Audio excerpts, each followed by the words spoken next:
Good morning बच्चों। अपन ने पिछली क्लास में वायरसेस के बारे में, बैक्टीरिया के बारे में, अर्थात प्रोकैरियोटिक सेल्स के बारे में अध्ययन किया था। इन प्रोकैरियोटिक सेल्स की क्या विशेषता होती है, इनका सेल संगठन किस प्रकार का होता है, इनकी आकृति कैसी होती है, इनकी साइज कैसी होती है, उसके बारे में अपन ने अध्ययन किया। आज अपन यूकेरियोटिक सेल्स यानी कशेरुक जंतुओं में पाई जाने वाली कोशिका के बारे में अध्ययन करेंगे। इसके सेल ऑर्गेनेल्स कौन कौन से हैं ये तो अपन पिछले क्लास में पढ़ चुके हैं। Differences prokaryotic and eukaryotic sales के अंदर अपन सभी सेल्स ऑर्गेनेल्स का कंपैरेटिव स्टडी कर लिया है।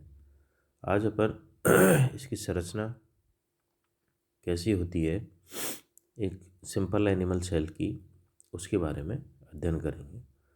जैसा कि आप सबको विदित है, यूकेरियोटिक सेल है वो यूकेरियोटिक जीवों में अर्थात कशेरुक जो वर्टिब्रेट्स के अंदर या डेवलप्ड जंतुओं में पाई जाने वाली कोशिका है। और ये भिन्न भिन्न जीवों में भिन्न भिन्न टिश्यू के अंदर उनके कार्य के आधार पर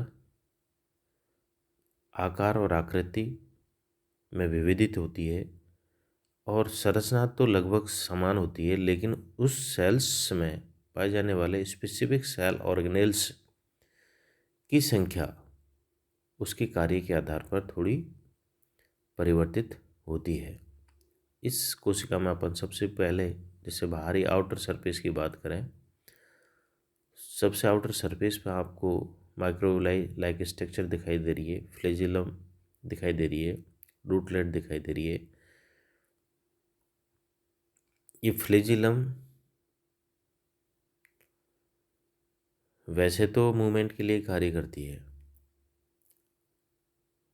रूटलेट है, ये हेयर सेल्स के लिए इंडिकेशन कर रहा है। हमारे जो बाल होते हैं उनकी वो बाल रूटलेट से ही निकलते हैं। और माइक्रोविलाई ये इंटेस्टाइन की कोशिकाओं में पाई जाने वाली मेनली एक संरचना है। माइक्रोविलाई कोशिका के सरफेस को बढ़ाने के लिए उत्तरदायी होती है। फिर अपन जैसे पिनोसाइटिक वेसिकल्स, पिनोसाइटिक और फैगोसाइटिक। पिनोसाइटिक का मतलब है कि लिक्विड फ्लूइड को कोशिका के अंदर लेने के लिए उसकी प्लाज्मा मेम्ब्रेन किस प्रकार से अपनी संरचना में परिवर्तन करती है, किस प्रकार से वो ग्रूव्स लाइक एक ट्यूब बनाती है, उसको प्रदर्शित कर रहा है। फिर अपन टाइट जंक्शन, जे जंक्शन, एफ जंक्शन, ये जंक्शंस एक कोशिका को दूसरी कोशिका से बांधे हुए रखते हैं, जिससे इनमें किसी प्रकार का जब कोई मैकेनिकल फोर्स लगता है तो सब के सब एक साथ उसको बियर कर सकें और एक दूसरे से अच्छे से जुड़ी हुई रह सकें। सिक्रेटरी ग्रेन्यूल्स, ये वो ग्रेन्यूल या कणिकाएं हैं जो सिक्रेशन का कार्य करती हैं। Basal bodies, lipid droplets. फिर अपन देखें गोल्जी कॉम्प्लेक्स। गोल्जी कॉम्प्लेक्स में अपन दो तरह की संरचनाएं देख रहे हैं, वेसिकल्स और लैमेले। वेसिकल्स इस गोल्जी कॉम्प्लेक्स के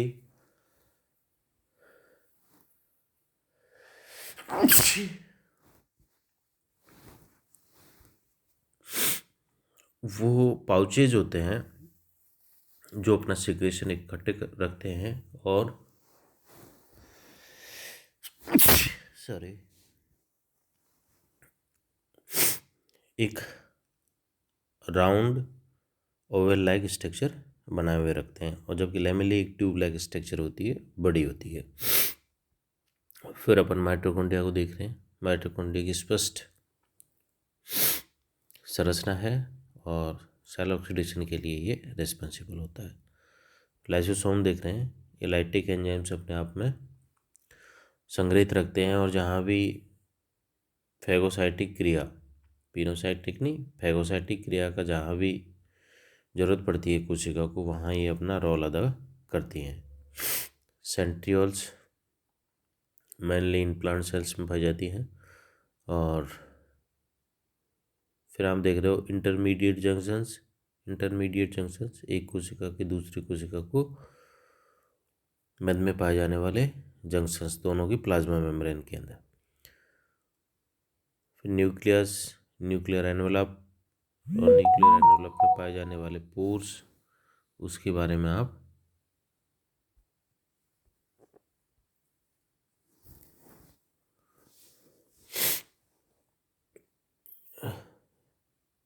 अध्ययन कर रहे हैं। ये पोर्स न्यूक्लियर मटेरियल को साइटोप्लाज्म में आने जाने के लिए, और एक साइटोप्लाज्मा से न्यूक्लियोप्लाज्मा में पदार्थों के गमन के लिए रेस्पॉन्सिबल होते हैं। एंडोप्लाज्मिक रेटिकुलम पर पाए जाने वाले राइबोसोम्स आपको स्पष्ट दिखाई दे रहे हैं, रफ एंडोप्लाज्मिक रेटिकुलम अपन कहते हैं।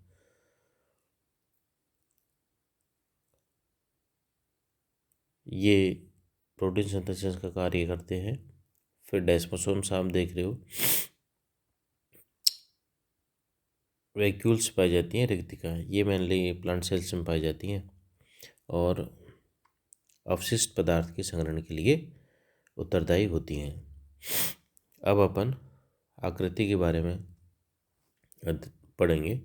विभिन्न प्रकार की कोशिकाओं का आकार भिन्न भिन्न प्रकार का होता है, जैसे फ्लैटेड स्क्वेमस एपिथेलियम, एपिथेलियम की कोशिकाएं, एंडोथेलियम की कोशिकाएं, और अपर लेयर ऑफ एपिडर्मिस, इसकी जो कोशिकाएं होती है वो फ्लैटेड चपटे प्रकार की होती है। क्यूबॉइडल ट्यूब लाइक स्ट्रक्चर जो होती है वो थायराइड ग्लैंड की कोशिकाओं की होती है। कॉलमनर मतलब एक ईंट के ऊपर दूसरी ईंट रख के जो संरचना बनती है वो कॉलमनर लाइक स्ट्रक्चर होती है, और ये मेनली इंटेस्टाइन की कोशिकाओं में पाई जाती है।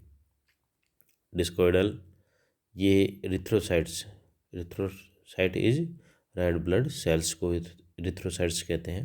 तो इरिथ्रोसाइट्स की जो वो टाइप है कोशिका की, वो डिस्कोइडल टाइप की होती है। स्फेरिकल, बहुत सारे जंतुओं के अंडों की स्फेरिकल लाइक स्ट्रक्चर होती है।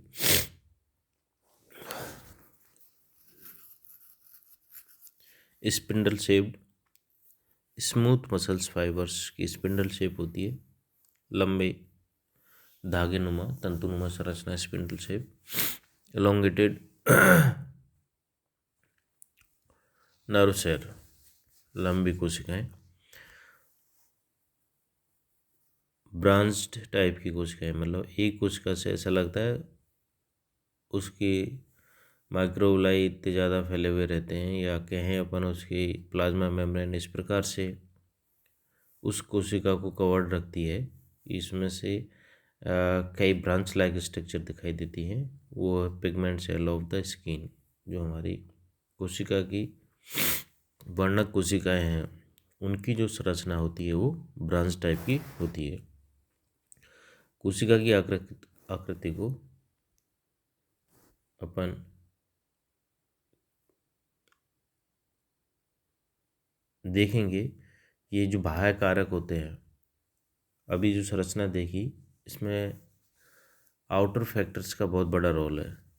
जो हमारे एपिथेलियम की कोशिका है वो अधिकतर फ्लेटेड प्रकार की, चपटे प्रकार की। क्यों?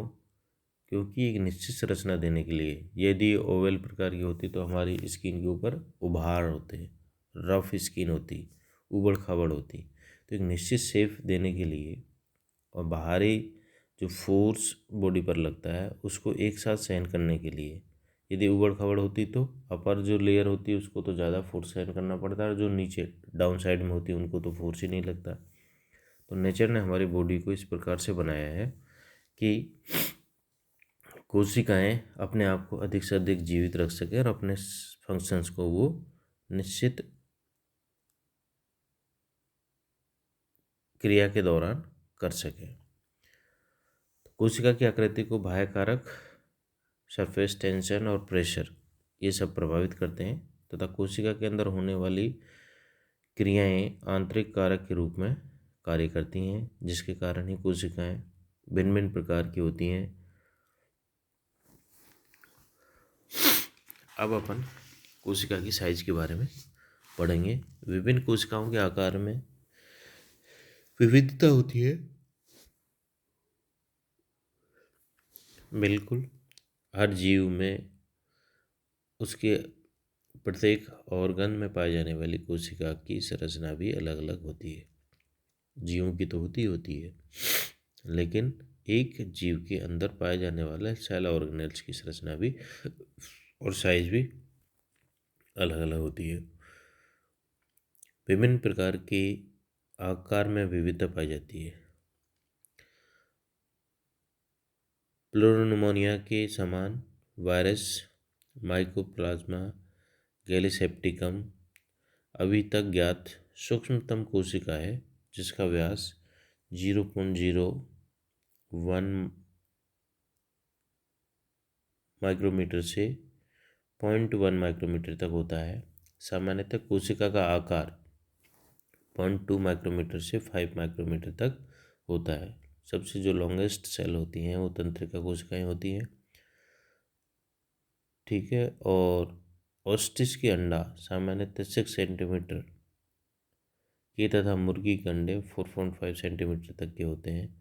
ऑस्टिच के अंडे को सबसे बड़ा कोशिका का, क्योंकि वो डिप्लॉयड होता है, फर्टिलाइज यदि एग है तो उसको सबसे बड़ी कोशिका का हमने माना है या दर्जा दिया है, जो करीब 6 सेंटीमीटर का होता है। और लंबाई में हम देखें तो जो हमारी नर्व सेल्स होती हैं वो सबसे ज़्यादा लंबी होती है। सामान्यतः तंत्रिका कोशिकाएं एवं पेशी कोशिकाएं 3 से 5 मीटर तक लंबी होती हैं।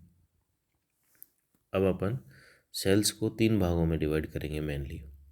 फर्स्ट, प्लाज्मा मेम्ब्रेन जो इसका आउटर सरफेस बनाते हैं। साइटोप्लाज्म जो इनका internal fluid like with cell organelles viscous fluid होता है।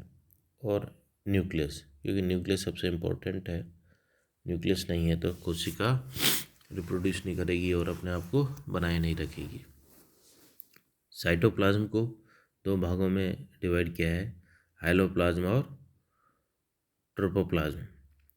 हाइलोप्लाज्म ये ग्राउंड सब्सटेंसेज होते हैं इसके अंदर, carbohydrate, lipid, protein, amino acids, vitamin etcetera. Tropoplasm cytoplasmic inclusions है, जिसमें हम साइटोप्लाज्मिक ऑर्गेनेल और साइटोप्लाज्मिक इंक्लूजन्स को अन्य फर्दर हम डिवाइड करते हैं तो उसमें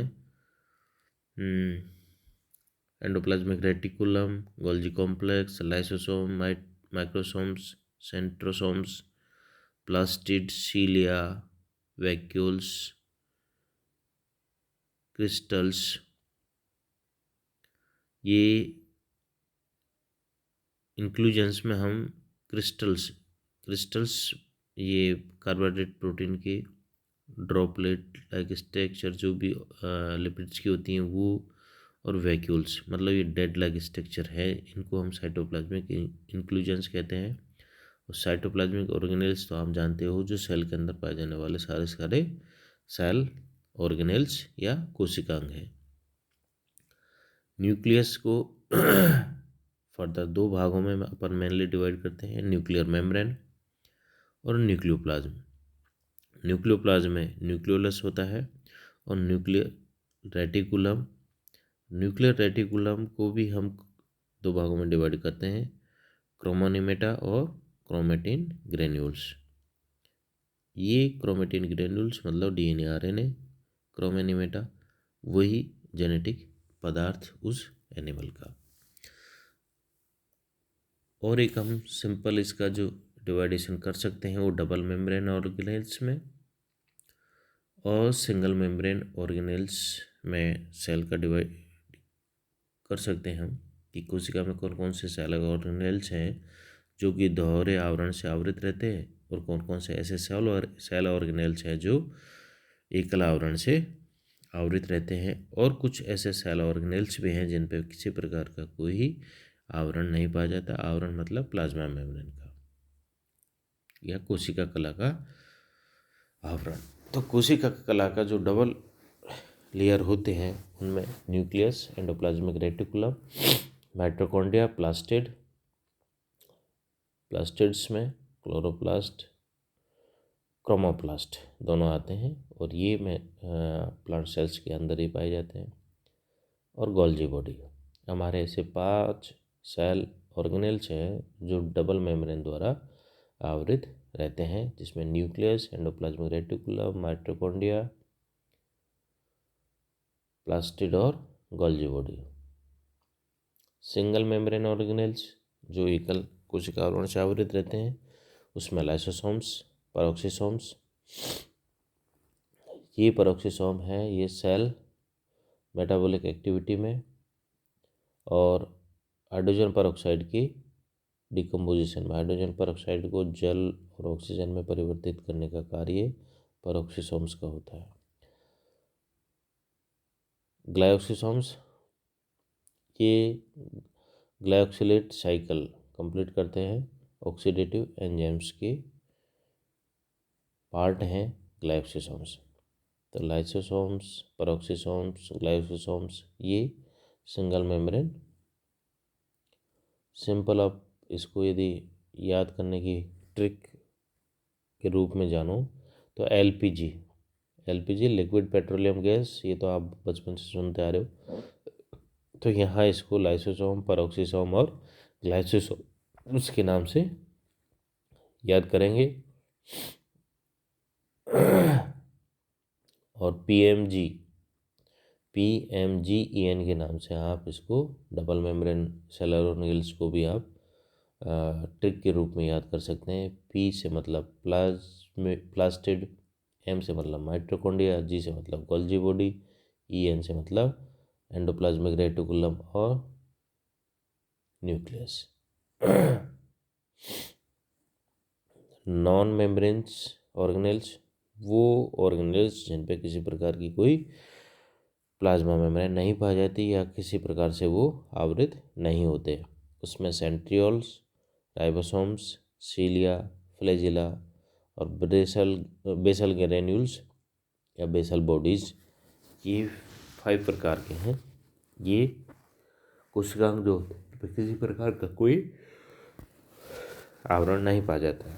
centrioles, ribosomes, cilia, flagella, basal granules, 5 cell organelles है जो आवृत नहीं पाए जाते। Thank you.